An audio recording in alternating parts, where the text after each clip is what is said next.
días, qué bueno que nos acompañen, gracias por sintonizarnos nuevamente, profe, buenos días, don Emilio, muy buenos días. Profe, buenos días. Pues agradecemos nuevamente el espacio a California Medios y a ustedes por sintonizarnos, ¿no? Hoy aprovechamos que el día de ayer fue un día importante para los mexicanos, la Revolución Mexicana, y bueno, hoy retomaremos este tema de la Revolución Mexicana. Mucho conocemos o seguramente ustedes conocerán sobre la Revolución Mexicana en el contexto nacional, pero tal vez poco conocemos sobre lo que pasó en Baja California, ¿no? Y los estudios que se han realizado o aquellos que han investigado se han enfocado mucho a los acontecimientos de 1911, donde algunos dicen que, bueno, es una invasión filibustera, otros dicen que fue magonismo, y bueno, hay versiones y depende quién. Totalmente diferente. En el momento que se escribió y quién lo escribió, ¿no? En esta ocasión, bueno, hablaremos desde luego sobre eso, pero también intentaremos dar un contexto más general de lo que pasó en ese periodo de la revolución, ¿no?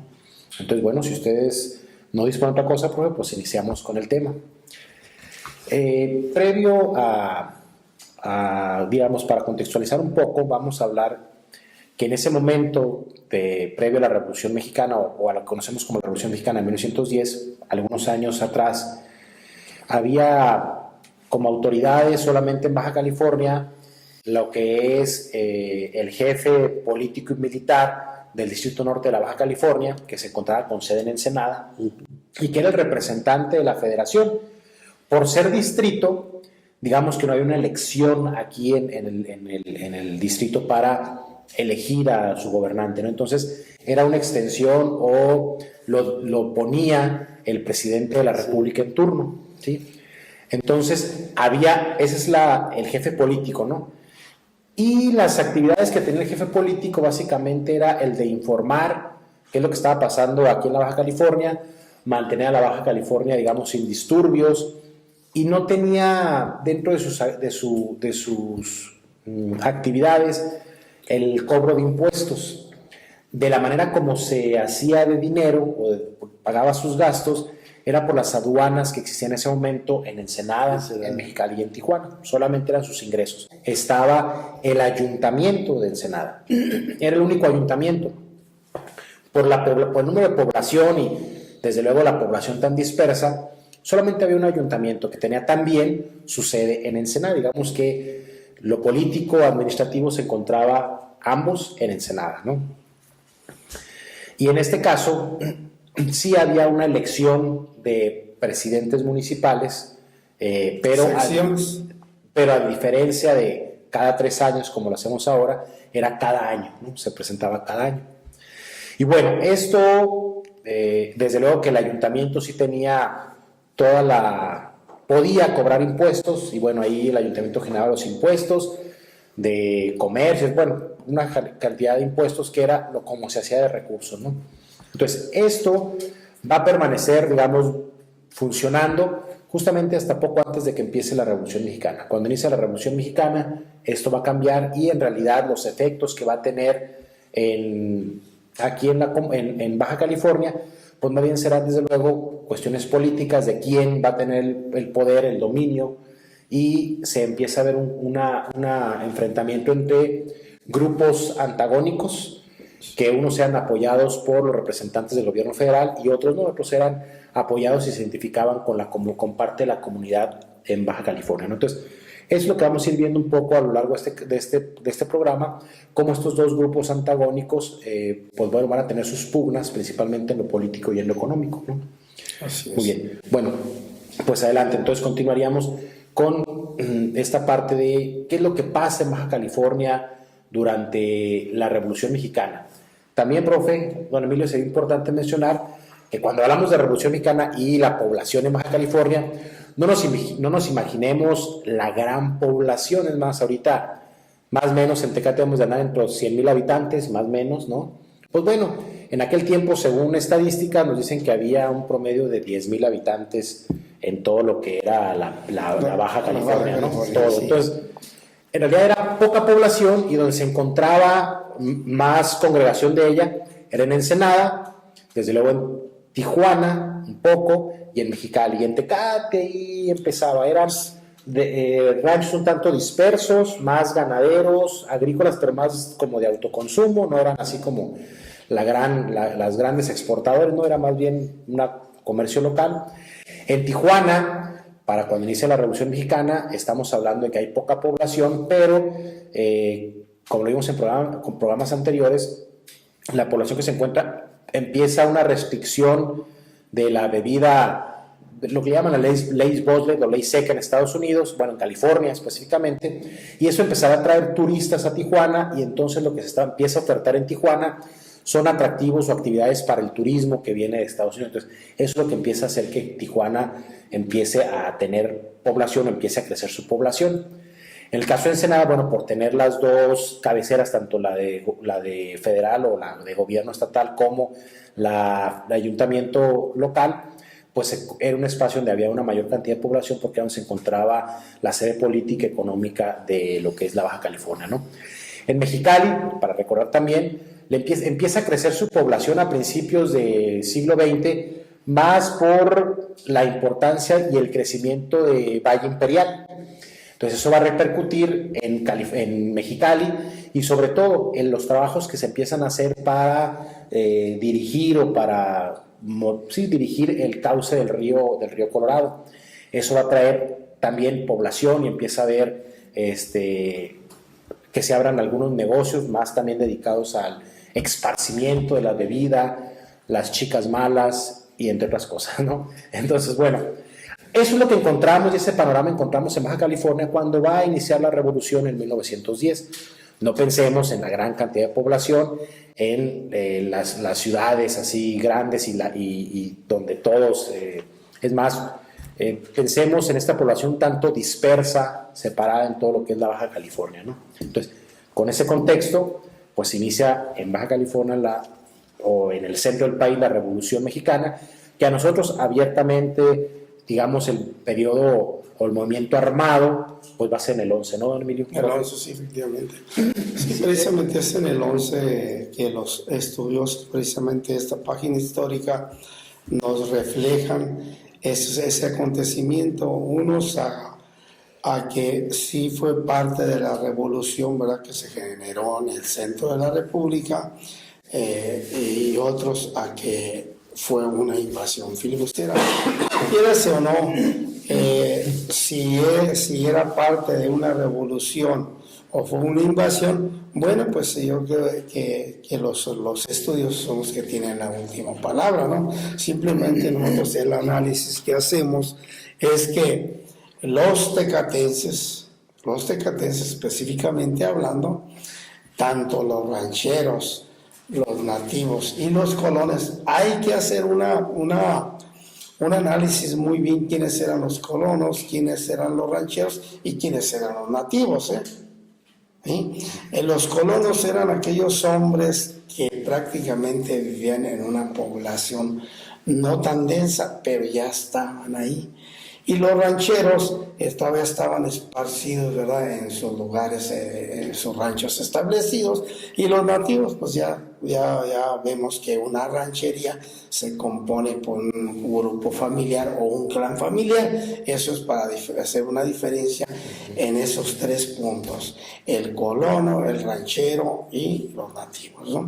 Entonces, ¿qué es lo que encontramos nosotros en esta página histórica? Que están en actividad las tres partes.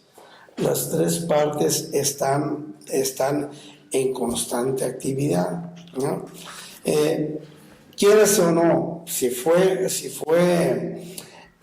parte de la revolución o una invasión, nosotros nos quedamos en el hecho real que participaron los tecatenses. Hasta ahí podemos dar a conocer parte de ese inicio de la revolución, donde varios tecatenses que los tenemos ya documentados, son alrededor de unos 42 personajes, cuando en aquel entonces los estudiosos tal vez no han llegado a esa información, a esos documentos resguardados por ahí en algunos rincones de algunos archivos. Bueno, pues con esto vamos a la primera cápsula del programa y regresamos para continuar con el tema.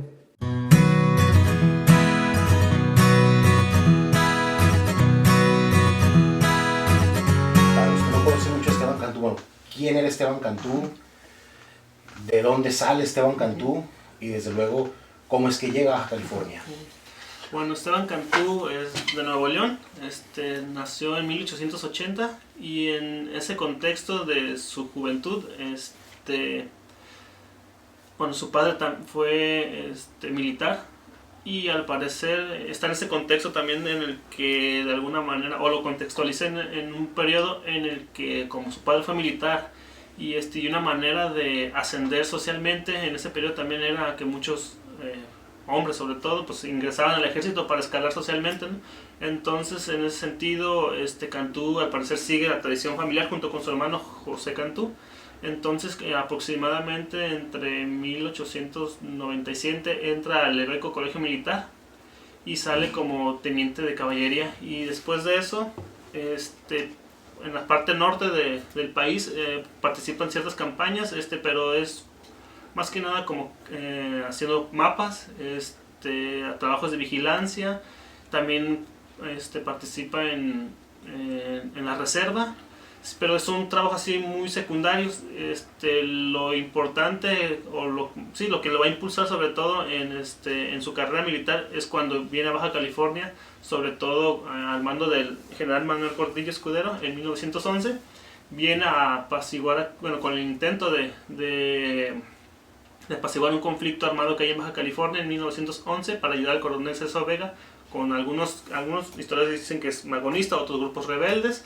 En fin, que llega aquí a Baja California y logra desarticular, llega a Mexicali con 500 hombres y la mayoría de los campamentos se distribuye entre Tijuana y Ensenada, mientras el Cantú, que se mantiene en Mexicali, logra desarticular ese grupo de hombres armados que estaban formando una fuerza aparte del gobierno federal. Entonces lo desarticula y de alguna manera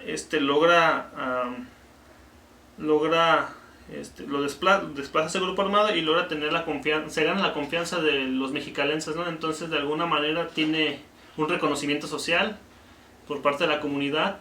Los militares, sobre todo sus superiores, empieza a ver que hay una mejoría en su desempeño, a tal grado que le tiene la tarea de crear un cuerpo de caballería, que a tal grado que le pone su nombre, ¿no? Entonces empieza a realizar esas pequeñas tareas que de alguna manera le generan la confianza a sus superiores y va a tener la confianza también de la comunidad en Mexicali. Entonces poco a poco él, una vez que tiene asentada su base, o sea, de militares y de la gente de confianza, aproximadamente pues con estos movimientos de cambio de facciones que hay durante el periodo de la Revolución Mexicana, sobre todo del 1910 al 14, cuando desplazan a Madero, lo asesinan en el proceso y llega Victoriano Huerta. Entonces Cantú es un militar del colegio y sigue, al parecer, hay una serie de interpretaciones respecto a su bando, a su cambio de filiaciones políticas, ¿no? Porque está con Madero, luego está con Huerta, luego pues está con Villa y luego con Venustiano Carranza. Algunos historiadores han mencionado que es un personaje hábil para cambiar de afiliación política, pero otra interpretación podría ser también que como es un militar de carrera, lo que él simplemente respeta es la autoridad que está en el momento. Entonces eso también puede ser otra explicación de por qué siempre está en el gobierno y no importa quién esté gobernando el gobierno federal. Entonces su último ascenso como militar fue durante el periodo de Victoriano Huerta, que lo ratifica. Un grupo de constitucionalistas que entran por Sonora, intentan, así en términos, digamos, pues en la documentación así lo mencionan, revolucionar la Baja California, que se mantenía al margen del conflicto y sobre todo al margen no tanto del conflicto, sino al margen de estas zonas de influencia de los grupos constitucionalistas. Entonces intentan extender su presencia a los constitucionalistas en Baja California y Cantú los rechaza. Entonces desde ahí comienza una serie de fricciones con el grupo constitucionalista y el grupo sonorense, pero por otro lado a él lo resaltan regionalmente. Entonces asciende en el escalafón militar, llega a coronel y posteriormente también logra llegar a la gobernatura. Bueno, en este caso es jefatura política, pero después él se autodenomina gobernador, y sobre todo cuando a Victoriano Huerta lo desplazan del gobierno. Entonces, al desplazarse, queda como un vacío en el gobierno federal. No está, entonces es el primer jefe el que llega, y en lo que logra consolidarse, todas las dependencias federales, sobre todo en el caso del Distrito Norte, que dependía de un subsidio mensual federal, entonces se quedan sin fondos.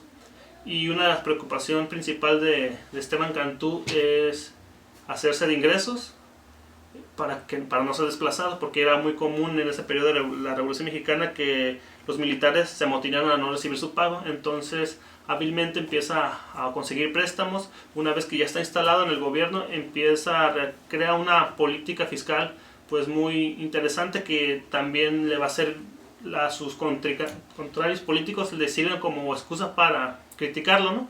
Pero la intención es que a los negocios más prósperos les va a aplicar impuestos muy onerosos, que de alguna manera les sirvió para sostener su administración. Entonces, por algunos contemporáneos de Cantú les pareció muy poco edificante esa medida fiscal, sobre todo porque en ese periodo, como región fronteriza, también están dentro de un contexto de lo que es la prohibición en Estados Unidos, y muchos hombres de negocio establecen sus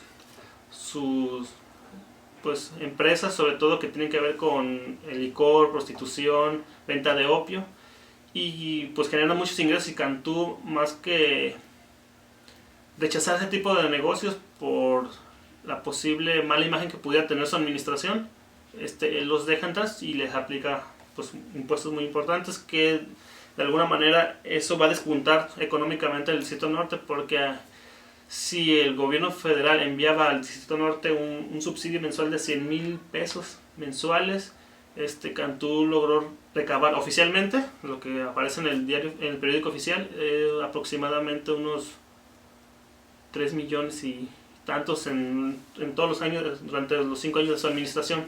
Eso es oficialmente. Posteriormente, en documentación que he revisado, y ya mucho tiempo después, al parecer la administración de Cantú tiene una doble contabilidad. Entonces está lo que va a publicar oficialmente, y lo otro es pues como una partida secreta, ¿no? Bien. ¿Cómo es que va a dar ese paso de llegar como militar para defender la frontera a ser jefe político militar, posteriormente, como dices tú, a autonombrarse gobernador? ¿Cómo es que, qué es lo que pasa, quién lo nombra y cómo es que llega ahí?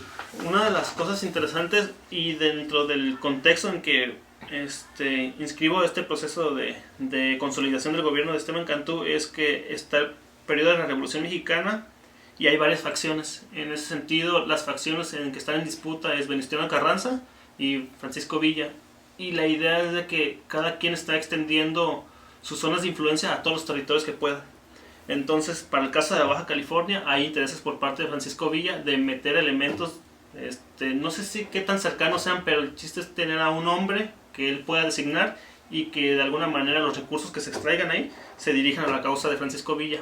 Por otro lado, está el interés de Venustiano Carranza, sobre todo cuando de los constitucionalistas, en este caso, Venustiano Carranza asigna a Álvaro Obregón la región del noroeste, que está incluida Baja California. Entonces, en ese sentido, Álvaro Obregón manda a dos elementos, o tiene dos elementos de confianza aquí en Baja California, que uno es de apellido Ferrer y los otros son Adolfo Labastida y su hermano, no recuerdo ahorita el nombre, pero los hermanos Labastida, que tienen interés también de que sean colocados aquí. Y por otra parte están algunos ensenadenses como David Zárate y Enrique Cota.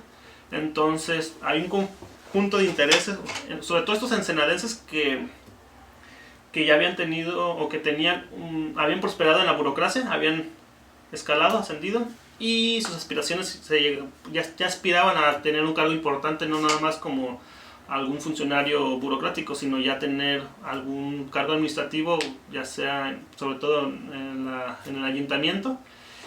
Y en ese sentido, cuando Cantú empieza también a ascender socialmente, y en el escalafón militar vemos que se van conjugando un punto de intereses por llegar a la gobernatura. De alguna manera, Cantú se impone, sobre todo porque ahí sí el aspecto militar es muy importante. Cantú está tiene el control de facto. Los otros solo están más ocupados en sus conflictos entre las facciones revolucionarias Carranza y Francisco Villa. Y acá solo es una discusión de alguna manera que se da, o un conflicto por el poder que se da de manera nominal, porque los envían, mandan cartas diciendo te estoy designando, y Carranza hace lo mismo y Villa también. Sin embargo, el que está de facto aquí es Cantú y él se va a imponer. Entonces, cuando hay un conflicto, va a haber un conflicto en el sentido de que no les está pagando. Entonces las fuerzas, los militares no están satisfechos y aprenden al jefe político. Entonces es cuando Cantú ahí aprovecha para hacerse del poder, porque secunda ese movimiento y entra a la gobernatura, ya desplaza a todos, y ya de facto con el apoyo de los militares es cuando entra a hacerse de la jefatura política. Muy bien, bueno, pues nuevamente te agradecemos, César, y ya te pasaremos copias de la entrevista. Ok, muchas gracias.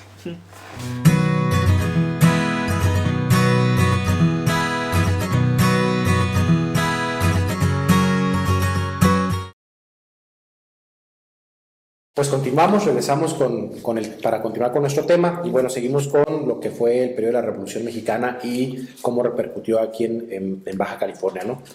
En un artículo que escribe justamente el doctor Samaniego, y quizás estaremos citando mucho aquí al doctor Samaniego, no porque es el único que haya escrito, sino hay otros que han escrito previo a él, y está el doctor Lawrence Taylor también, que escribió algo sobre el tema. Pero digamos que el doctor Samaniego ha hablado no solamente del 11, sino ha contextualizado más el periodo completo de la Revolución. Entonces, por eso es que lo estaremos citando, ¿no? Al doctor Marco Antonio Samaniego. En este caso, él publica un artículo por ahí por 1994, si mal no recuerdo, que se llamó La Revolución Mexicana en Baja California, Maderismo, Magonismo, Filibusteros y la Pequeña Revolución Local. En esta, él nos menciona que va a haber un conflicto de intereses entre los dos grupos antagónicos. Por un lado están un grupo que más adelante, ya entrado el periodo de la Revolución, se conocerá como el Club Democrático Ensenadense, que estará apoyado por un grupo de comerciantes principalmente de Ensenada, y bueno, posteriormente se va a extender a otros poblados de Baja California, y que lo que ellos buscan es que el jefe político y militar no tenga injerencia, y bueno, los militares no tengan injerencia en las actividades civiles o en estas acciones civiles que en este caso hablemos también de las elecciones, ¿no? Y por otro lado estará un grupo que se llamará antirreeleccionista, Club Antirreeleccionista, Manuel Márquez de León, que será otro grupo que está también de ensenadenses, pero que estos van a tener el apoyo del jefe político en turno, ¿sí? Y desde luego, al tener el apoyo del jefe político en turno, pues se vincula directamente con la federación, ¿no? Entonces están estos dos grupos que quieren o exigen que sea un representante local el que esté como jefe político, porque ellos consideran que los comprenderá mejor, y entonces también buscan, bueno, tener una mayor representatividad, que es el Club Democrático. Y por otro lado, insisto, está el Club Antirreeleccionista, que pues de luego busca mantener el poder y busca, en este caso, el jefe político los apoya porque quiere dirigir o tener más facilidad de maniobra en las actividades del estado, de Baja California, del distrito. Entonces, este conflicto se va a dar o se va a seguir a lo largo del periodo revolucionario. Desde luego que, de acuerdo a cómo haya cambios en el gobierno federal, esto también va a repercutir porque hay cambios en el gobierno del distrito. Sí. Cuando llega Madero al poder después de derrocar a Porfirio Díaz, Madero, por circunstancias particulares, por un momento corto, va a nombrar a un personaje de la localidad para que gobierne, pero va a ser un periodo muy corto. Y de alguna manera él buscaba tranquilizar las aguas, ¿no? Y que la situación en Baja California se controlara. Pero bueno, también en ese periodo, si no me equivoco, cuando entra Madero, un periodo que está gobernando Madero, es cuando va a surgir o va a pasar lo de 1911, ¿no? Que tiene que enviar tropas, etcétera, ¿no, don Emilio? Así en es. ese periodo. Sí, resulta que Ricardo Flores Magón, a través de su periódico Regeneración, pues se impugnaba porque se derrocara a Porfirio Díaz, que ya tenía mucho tiempo en el poder y él quería pues liberarse de esa tiranía. Pero el asunto está que no se puso de acuerdo con Madero, porque los intereses de Madero eran otros, muy distintos. Entonces hubo fricción entre ambos. Todo lo que hizo Flores Magón, que se vino a Los Ángeles, a San Luis, Missouri, hizo el partido liberal. Entonces, de ahí formó ese grupo de personas, algunos le llaman mercenarios, etcétera, etcétera. Entonces, fue como vinieron el 11 a Baja California. En esa época, en 1910, cuando se inició la revolución en Tecate, apenas llegaba a 150 habitantes la población de aquí, así que pues prácticamente no era nada. Había mermado, fíjate, porque el censo en 1892 había 262 habitantes. Sí, había mermado. ¿Qué es lo que sucede precisamente? Que esa permanencia, ese arraigo, aquellos primeros colonizadores venden o abandonan las tierras. A eso se debe ese momento. Adelante, profe. Bien. Entonces, se viene la revolución. Aquí el asunto es de que como era poca población, claro que sí llegaron las noticias de levantamientos armados aquí y allá, pero como era muy poca población, pues muy poca gente participó, por lo tanto. Cuando ya se vienen los acontecimientos, ya que Madero entra al poder, etcétera, pues cambió la situación totalmente.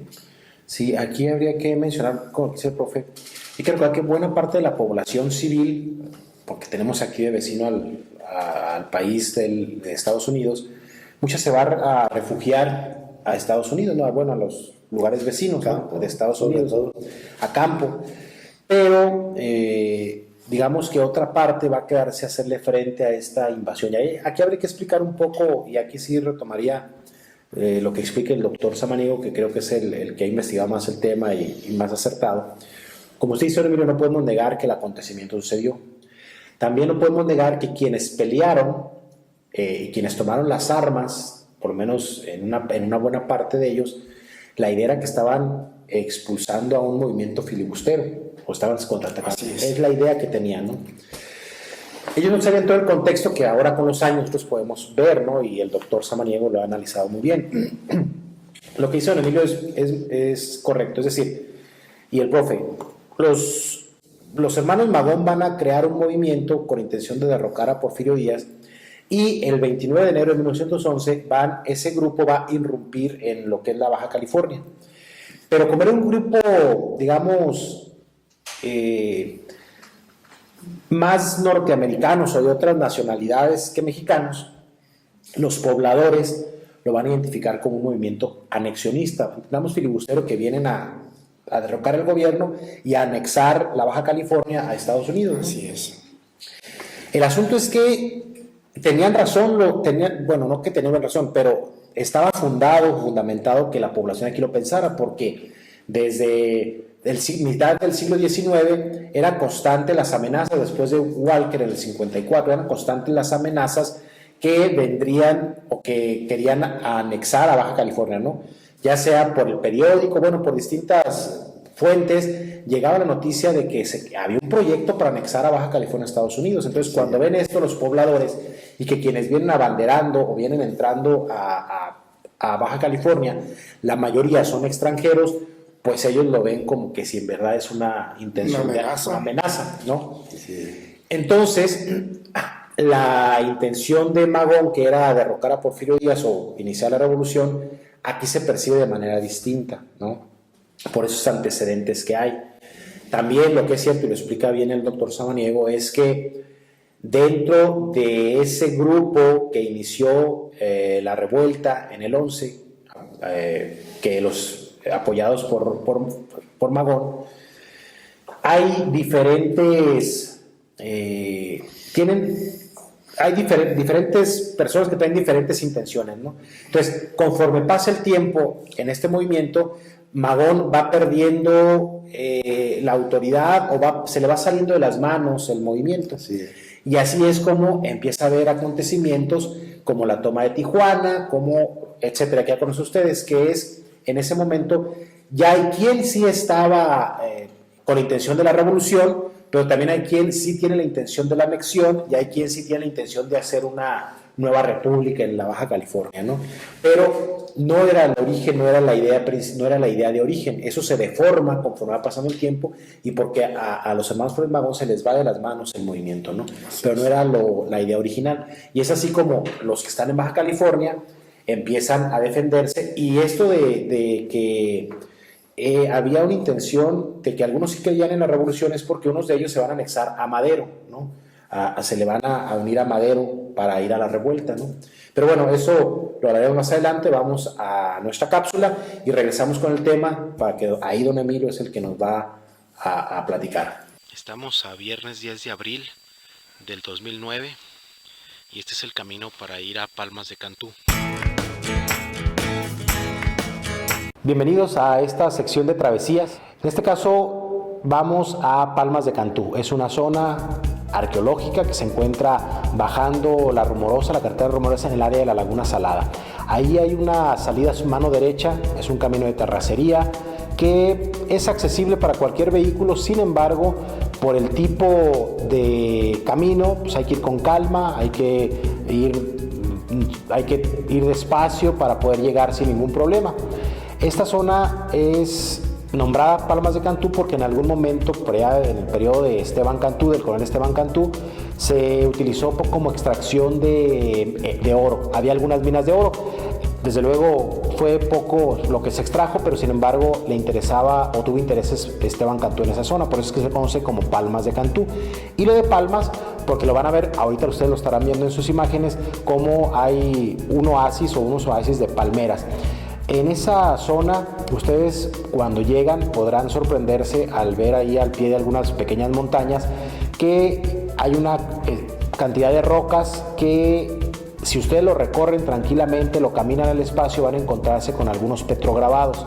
¿Qué son los petrograbados? A diferencia de la pintura rupestre, que la mayoría conoce, que es estos tintes o pinturas de monitos o de diferentes figuras que se hace con diferentes minerales para darle color, el petrograbado es un tallado que se hace en la roca para hacer algunas imágenes. En este caso, ahí ustedes encontrarán estos tallados y sobre todo unos molcajetes morteros que le llaman profundos, algunos bastante hondos en piedras que están en la región, y que lo que nos dice en ese espacio es que por la cavidad que tienen esos morteros es que habitó o por algún momento estaba un asentamiento poblacional importante, por lo menos en el momento de la migración. Ahí era un lugar donde en determinado periodo del año llegaban y se asentaban. Es el paisaje que ustedes podrán ver ahí viéndolo de frente, como lo van a ver en las imágenes. Es al frente ven lo que fue la Laguna Salada, que actualmente pues es pura arena, y encontrarán algunos oasis donde están las palmeras y que se mantienen porque en algún lugar ustedes podrán ver que hay ojos de agua que se contienen ahí, que de alguna manera tiene humedad la región. Entonces los invitamos a que recorran este espacio que es bonito, un paisaje bonito, pero además nos cuenta parte de la historia de Baja California, donde estuvieron en algún momento los antiguos nativos, pero que después fue una zona minera y se encontraba también algún vestigio de una casa o de algún lugar ahí donde se resguardaban las personas que trabajaban en la mina. Entonces, bueno, cuando tengan oportunidad y que vayan hacia la Laguna Salada o a lo que es el Cañón de Guadalupe, pues ahí desvíense unos metros a la derecha y podrán llegar a este espacio. La única recomendación es que, bueno, lo cuiden, lo protejan, lo disfruten y que así sigamos conociendo juntos lo que es nuestra Baja California. Y como siempre les decimos, ¿por qué no? Quizá en la próxima ocasión sean sus videos los que podamos estar viendo aquí. Hasta luego.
Bueno, regresamos y continuamos con el tema, ¿no? Nos quedamos en que sí había diferentes grupos dentro de este movimiento magonista y por eso es que se creyó que había una invasión filibustera, pero decimos que también hay muestras de que algunos sí venían con la intención de la revolución porque se van a anexar al movimiento de Madero, ¿no? Entonces, otros sí traían la intención de apropiarse o esta idea filibustera y por eso es que el movimiento se desvirtúa y hay esta idea de que fue en sus orígenes un movimiento filibustero, ¿no? Pero bueno, don Emilio entra en el 29 de enero de 1911 y va a salir expulsado de este movimiento de la Baja California el 22 de junio de 1911, va a durar 6 meses aproximadamente, ¿no? La toma de Tijuana. Exactamente, la toma de Tijuana. Y entonces, aquí en Tecate, ¿qué es lo que pasó? ¿Quiénes participaron? Eso yo sé que también usted lo trae ahí muy... Bien, pues después de esas tomas también debemos de tomar muy bien en cuenta la toma de Tecate, que fue el 12 de marzo, ¿verdad?, de 1911, donde Tecate precisamente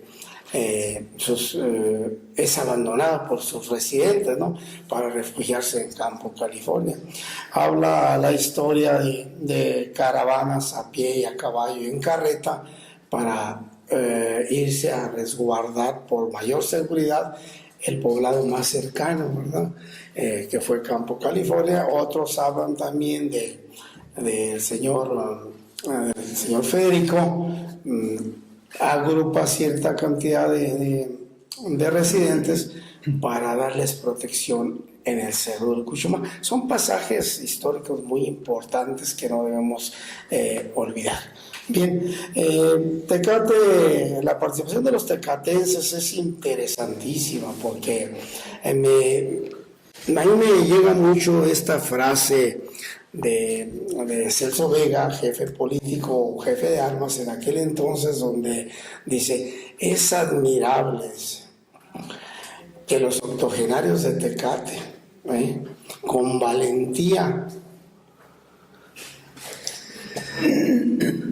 defienden su territorio, ¿sí?, de manera tal que esta defensa así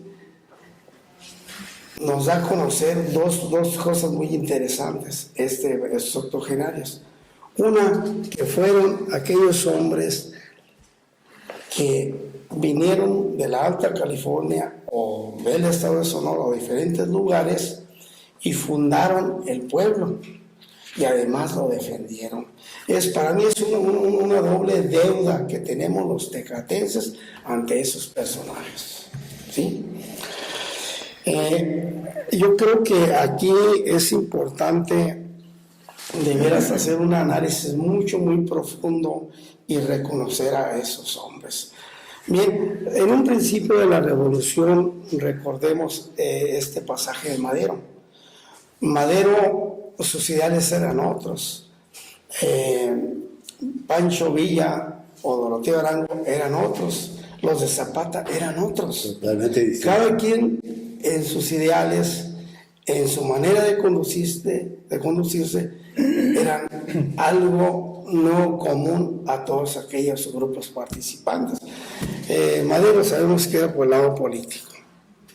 Doroteo Arango era por la equidad y la distribución de la riqueza, mientras que Zapata era la distribución equitativa de la tierra, bajo aquella famosa frase, dice, tierra y libertad, que es de cuño y autoría de Ricardo Flores Magón, sí, publicada el 1 de octubre de 1910 en su periódico Regeneración. Muchos se lo atribuyen a Zapata, pero en realidad es de Flores Magón. Eso es algo de la historia de cómo inicia la revolución, pero ¿qué tenemos en Tecate de aquellos exrevolucionarios? Bien, pues tenemos un personaje nacido el 6 de septiembre de 1892 en Magdalena de Quino, Sonora, don Ramón Fimbres López. Este personaje se levanta en armas con el grupo sonorense, que con el paso del tiempo se une como compañero a Lázaro Cárdenas. Es algo interesantísimo cómo se desarrolla, cómo participa don Ramón Contreras, que gracias precisamente a su participación, él casi recorre toda la República Mexicana después de terminar la revolución. ¿Sí?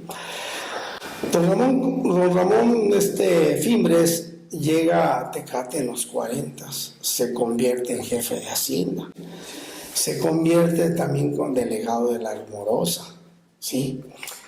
Él muere en 1967 aquí en Tecate.